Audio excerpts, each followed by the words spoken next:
आप सुन रहे हैं एजी एंटरटेनमेंट की धमाकेदार प्रस्तुति।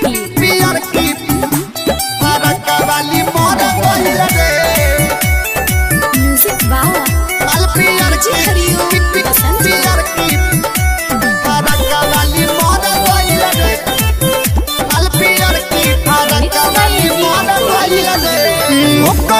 पीछे हम रही पगलाइल आइल बा खबर जब से दिल घबराइल का करी रे करे पीछे हम रही पगलाइल आइल बा खबर जब से दिल घबराइल। हम तो सुनले रही उ तो मामा हर गइल रे हम तो सुनले रही उ तो मामा हर गइल रे मालपियर की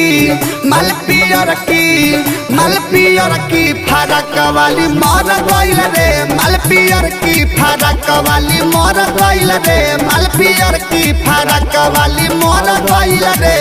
आप सुन रहे हैं एजी एंटरटेनमेंट की धमाकेदार प्रस्तुति। फरक वाली मर गइल रे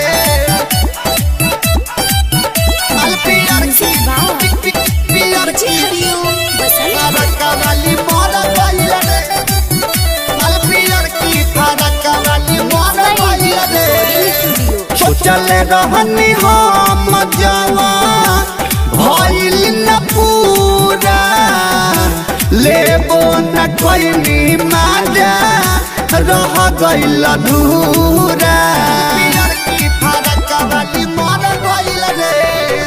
सोचल रहनी हम जवान भइल न पूरा लेबो न कोई माजा रह गइल अधूरा।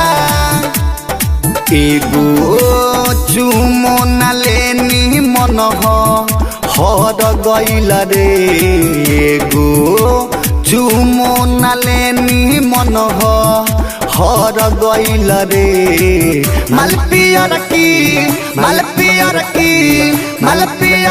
फरक वाली मर गइल रे मालपियर की फरक वाली मर गइल रे मालपियर की फरक वाली मर गइल रे।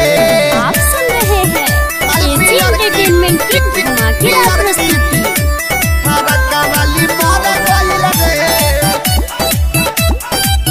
मालपियर की पियर की फरक वाली मर गइल रे मालपियर की फरक वाली मर गइल रे।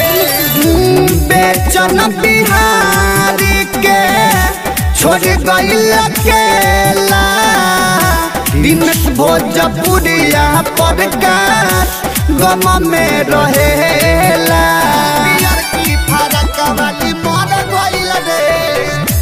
बेचन बिहारी के छोड़ गइल अकेला दिनेश भोजपुरिया दीपक गम में रहेला। चंदन देखले ना सामान सब जोर गइल रे नवीन देखले ना सामान सब जोर गइल रे मालपियर की फरक वाली मर गइल रे मालपियर की फरक वाली मर गइल रे मालपियर की फरक वाली अरे मर गइल रे। स्टूडियो रोशनपुर सपहा।